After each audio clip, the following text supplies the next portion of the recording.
What's going on, guys? Jacoborth back here with another video of Jacob's Life in Vegas, coming to you guys with something that I really think you guys are going to enjoy. I'm going to take a big look, or a big picture look at Las Vegas here in the near future. I want to ask you a question to you guys about this, because a lot of you that love Vegas and love to come here regularly, whether it's once a year, twice a year, 5 times a year, every other year, whatever the case is, a lot of you are big Vegas fanatics, and I know you keep up to date with a lot of stuff that happens here in Vegas when it comes to construction, when it comes to new events coming to town, new shows coming to town, changes in the law here, all kinds of stuff Vegas related. I know a lot of you are really big into it, so I want to get your opinion on this, and I want to, just kind of overview some things that have happened recently in Vegas and things that are, expected to happen in the future, and just talk about them and talk about what that means for the future of Las Vegas. So before I do, I want to give a quick shout out though to people who've tipped me lately online. Michael, David, Tom, and Phil have all tipped me recently, and actually David, Tom, and Phil are all repeat offenders. So they've either tipped me twice on PayPal, which is the link I put in the bottom or in the description of my videos, or some of them actually tipped me once on a live stream, then again on PayPal. So thank you to everyone who tips. I appreciate it. It's awesome. I appreciate the contribution you make to this channel. And it's a bright day out here again in Vegas. So we're gonna put the shades on. I'm gonna protect the eyes. Well, I talk about this with you guys. I've got notes written down for this, and I'm looking at Vegas in this question. Oh, and by the way, guys, please subscribe, okay? Subscribe to the channel. Make sure you hit that bell so you get notifications on all these videos in the future. So now talking about this, looking at Vegas, what has happened recently, and what, we can maybe expect to happen in the near future. In the near future, I mean next 1 to maybe about 3 years, okay? I'm not looking, 7, 8, 10 years down the road. I'm talking near future in the next few years. And I want to hear what you guys have to say about this, about just the direction Las Vegas is going. Do you think, this right behind me, the Las Vegas Strip, do you think it's heading in a good or bad direction? So I jotted some stuff down.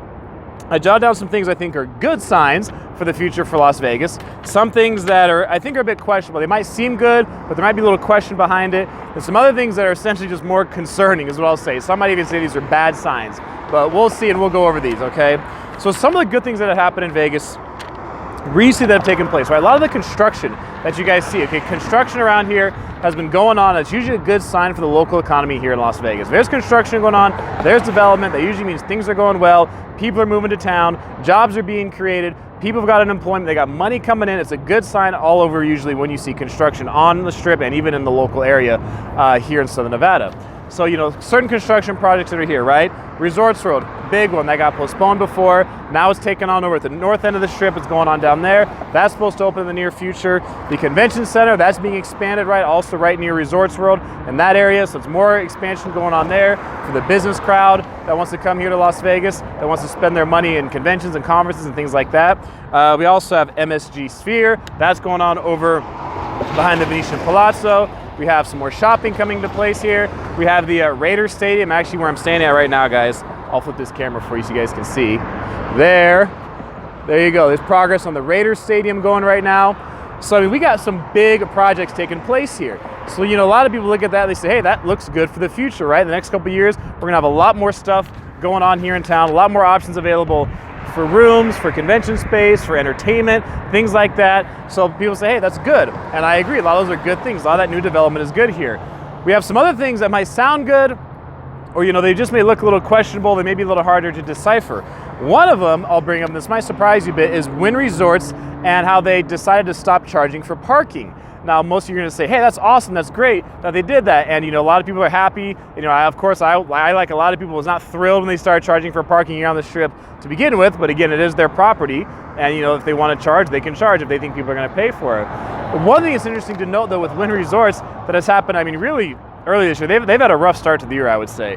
Okay, and the timing of this, the timing of not charging for parking, I would say, is interesting because remember, Wynn Resorts got fined $20 million earlier this year in February here in Nevada. Okay, and just recently, about a week or so ago, they got fined $35 million by the state of Massachusetts.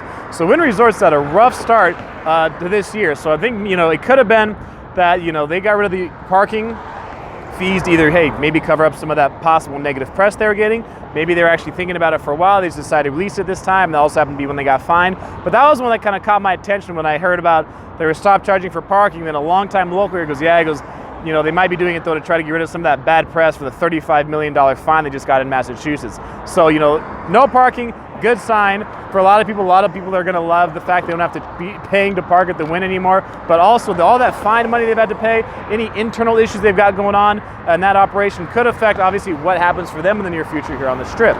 Another one we have is over at the Hard Rock off the Strip, which is now becoming Virgin Hotel. From what I've been told from several people on the ground level, and I've heard this from more than one employee who works there, that so far it has been a rough transition going from Hard Rock Hotel to Virgin Hotel. Okay, Virgin executives are obviously already there. They're already planning, their process of changing over to being a Virgin Hotel. But with the employees there, a lot of them are really uncertain with what's going on in the future because they've had issues where it comes to how employees are categorized over at the place. They had several employees who worked there for years that came in one day, just found out, hey, by the way, you don't work here anymore. I mean, just to come into work and find out, okay, well, now you're out of a job. I have no idea if there's any kind of severance or anything like that. Even the people who do work there are regularly being told different things about dates and plans and schedules and things like that because they were trying to do a remodel, but then they were getting too close to pool season because even pool season, they're getting rid of rehab. So they're going to go through this pool season, then after pool season, they're supposed to stop to remodel. They're going to shut down for 10 months or so, and that time frame keeps changing sometimes on people. I mean, the changes that have gone on in there are just things that, have frustrated people. The AVN show is not supposed to be there anymore. I was told that's going to go over to the Palms Hotel. So this is what, employees I'm hearing from on the ground level are saying that so far, that transition to Hard Rock Hotel has not been smooth, and we're going to see how that factors into Virgin Hotel getting off the ground here in the near future as well. Another one that I think is sounded like good news when I first heard it, but the numbers didn't seem to quite make sense to me. And if you guys remember, this was earlier in the year, a couple months ago, when the Las Vegas Convention Visitors Authority announced their tourism numbers for last year in 2018. Also, around that same time, McCarran International Airport announced their numbers for the amount of people who came through Las Vegas that they enplaned and deplaned. Now, what's interesting about this is I have the numbers here. From 2017 to 2018, Vegas actually lost visitors, and I thought they were. I did not think 2018 was going to bring as many, visitors to Las Vegas, as many tourists to Vegas as did in 2017, and that ended up being true. But it wasn't as big a difference as I was thinking it was going to be. I thought it was going to be 1 million or more people. It was actually only about 100,000 people. It was right around there, right around 100,000 people less came from 2017 to 2018. The interesting part, though, is when it came to McCarran International Airport, that they actually had 1.2 million more passengers come through the airport, just over 1.2 million actually. Now granted, of those 1.2 million, that counts people who actually come here to stay in Vegas for a vacation, and it also counts people who are just, on a layover here, right? They might be flying from San Diego to New York, have a layover here, maybe they're flying from, Atlanta to Seattle, they have a stop here in Vegas. It counts those people as well, but to lose 100,000 tourists in the same year that your airport also has 1.2 million more people come through it, to me it was just kind of a strange scenario, and I'm not sure how those numbers make sense, because you got over 1 million more people coming through your airport. Even if just a quarter of those people come over here to the Strip, they would have beat last year's number in 2017. So I don't know exactly, how accurate the numbers are that come when it comes to tourists and visitors. Some people said when it comes to the the LVCVA, it's just obviously their best guess. They're not certain, but to me, those two numbers didn't seem to quite add up when it came to the amount of people coming through McCarran going up from one year to the next, and the amount of people coming to stay as tourists here went down from one year to the next. So now we'll move on. We'd cover the good, cover some things that seem questionable. Now we'll go on to some things that I do not think paint a good picture for Las Vegas here in the near future. And a lot of you have talked about some of these things before. I've done videos about some of this stuff before that's taking place around here. And a lot of it, of course, involves these, big players, these big hotels, big casinos on the Strip, and things like that. One of them is the fact that MGM, as I did a video earlier in the year about this, plans to cut about 2,000 jobs this year in 2019. That's part of their plan for getting to the year 2020, is to increase their cash flow, increase their profit margins, and one way they're gonna do it is by cutting thousands and thousands of staff members that they currently have. So MGM cutting a whole bunch of people. We also have the Drew, which I did a video about that one as well just recently, how the Drew over on the north end of the Strip ended up getting postponed. That's been postponed over a year. It's going to be postponed for over a year. So then again, okay, who knows if something's going on with the owners where it's just purely financial for them, they have some other issues going on, or who knows if they think, the economy is not going to be doing so well here in the next couple of years, and they want to try to wait that out.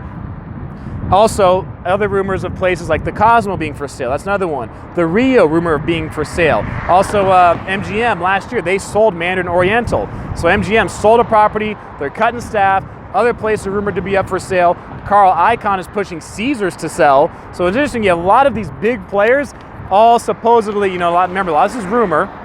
Nothing's concrete yet, but to have this many rumors going on at one time with that many big properties, that many big players on that street right behind me, to me, that's just something that really is, it raises attention to me. To me, it calls my attention to say, okay, there's got to be something going on where these executives, these stockholders in these companies, where they either think in the near future things are not going to go well, so maybe they're trying to cash out now while they can, while the economy is still doing well. Now, when I say the economy doing well, I mean doing well here locally, right? Because from one year to the next, the tourism numbers are pretty much stagnant. They pretty much stayed the same. I thought they were going to drop, but they really end up staying the same. So you have 2 years in a row, you have over 42 million people who came here to Las Vegas. So it might seem a little strange why several of these places are supposedly looking to sell their properties, at this moment. So I'm just thinking that in the next few years, maybe 1 to 3 years, a lot of these executives, a lot of these people, a lot of these big players here in town are maybe trying to brace themselves for what they think is going to be a downturn in the economy. How significant that's going to be, in the near future, who knows? But that may be what they're doing, is by cutting jobs, getting rid of properties, trying to get rid of debt, trying to sell, doing what they can to, make themselves, give themselves more financial leeway. Maybe they see something coming that, they're just trying to brace themselves for, that, maybe the average Vegas tourist doesn't know about. Maybe the average Vegas tourist doesn't quite think about, because obviously they're not having to make those, high-level business decisions. So I want to hear what you guys have to say, the future of Las Vegas. And remember, I'm just talking the next, 1 to 3 years in that window. The next few years, do you think it's going to be good, or do you think it's going to be bad? Do you think, the Raiders Stadium is going to be finished getting built? Do you think Resorts World is going to be finished being built, and all of a sudden we're going to be in a bad economy? Or do you think, things are going to keep going well for a while? Maybe this is just, maybe looking a little too deep into things. Who knows? But a lot of you follow Vegas. You love Vegas. I know you enjoy talking about this stuff and giving your inside analysis on it. I want to hear what you guys have to think. Tell me your thoughts about it. Please subscribe down below. Be sure to hit that bell so you get more awesome videos in the future. That's going to be it for this one, guys. I'm Jacob. This is My Life in Vegas.